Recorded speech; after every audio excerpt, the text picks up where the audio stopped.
Welcome students. आज का हमारा टॉपिक है एक्सपेंडिचर। आज हम सीखेंगे एक्सपेंडिचर वर्ड का क्या मतलब है, इसकी क्या डेफिनेशन है, ठीक है, और ये कितने टाइप्स के होते हैं।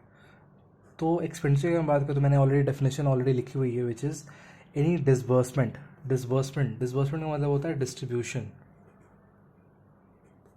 डिस्ट्रीब्यूशन तो अगर हमने कैश में कोई भी डिस्ट्रीब्यूशन किया हुआ है पैसे का, या ट्रांसफ़र किया है प्रॉपर्टी, ठीक है, किस लिए? फॉर एक्वायरिंग एसेट, एसेट को एक्वायर करने के लिए, ठीक है, या किसी गुड को या सर्विस को एक्वायर करने के लिए, इनकर करने के लिए, ऐसे सारे खर्चों को आप क्या बोलते हो? एक्सपेंडिचर बोला जाता है। डेफिनेशन है any disbursement of cash or transfer of property or incurring a liability for the purpose of acquiring assets goods service is called expenditure. ये एकदम बुकिश है, ठीक है। तो मेरा बेसिक यहाँ डेफिनेशन क्या है मैं आपको बता रहा हूँ कि कोई भी डिसबर्समेंट हो कैश का, ठीक है, या एसेट का, ठीक है, जिसके थ्रू आप किसी एसेट को एक्वायर करो, ठीक है, या गुड्स एक्वायर करो या सर्विस एक्वायर करो, इन सबको हम क्या बोलते हैं? एक्सपेंडिचर, ठीक है। हिंदी में इसको बोलते हैं आप खर्चा, ठीक है। अभी जो खर्चे या एक्सपेंडिचर्स होते हैं ये टोटल 3 टाइप्स के होते हैं। एक होता है आपका कैपिटल एक्सपेंडिचर, फिर रेवेन्यू एक्सपेंडिचर और डेफर्ड रेवेन्यू एक्सपेंडिचर, ठीक है। तो फिलहाल इस वीडियो में हम फिलहाल कैपिटल रेवेन्यू डिस्कस करते हैं, डेफर्ड रेवेन्यू किसी और वीडियो के लिए बचा कर रखते हैं, ठीक है। सो अगर मैं बात करूं कैपिटल एक्सपेंडिचर की, ये क्या होते हैं, और रेवेन्यू की, तो सबसे पहले तो मीनिंग से अगर बात करें तो कैपिटल जो होता है ना, ये खर्चे आपको लॉन्ग टर्म बेनिफिट प्रोवाइड करते हैं, ठीक है, लॉन्ग टर्म बेनिफिट प्रोवाइड करते हैं।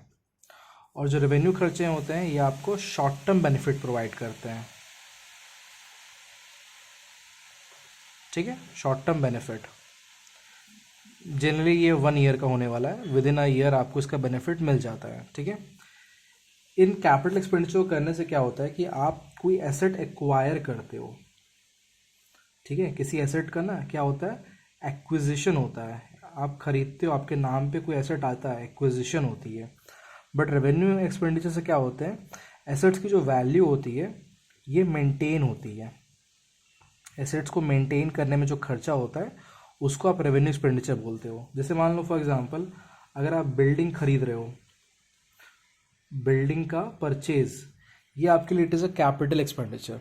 बट उसी बिल्डिंग की अगर आप वाइट वॉशिंग कराओ, ठीक है, उस पर नेरोलॉक या एशियन पेंट आप चढ़ा दीजिए, तो इसको हम क्या कहेंगे कि ये हमने रेवेन्यू एक्सपेंडिचर किया है, क्योंकि हमारा एसेट बस मेंटेन हुआ है, उसकी वैल्यू थोड़ी बढ़ जाएगी। घर तो वही रहेगा, बिल्डिंग तो वही रहेगी, हाँ, बट उसकी वैल्यू अब थोड़ी सी अच्छी हो जाएगी, मेंटेन हो जाएगी, ठीक है।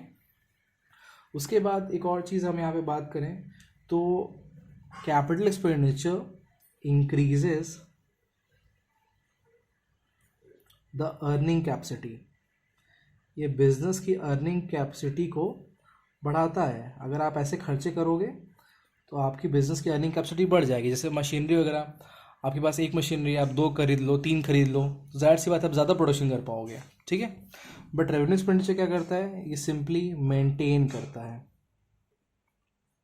क्योंकि आप ये खर्चे क्यों कर रहे हो?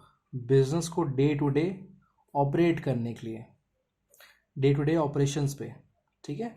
इसलिए इनको हम क्या बोलते हैं? रेवेन्यू एक्सपेंडिचर, ठीक है। तो आई होप कि आपको ये चीज़ क्लियर होगी। अगर आपको कोई भी डाउट है आप कमेंट से पुट कर सकते हो, ठीक है। Thank you students.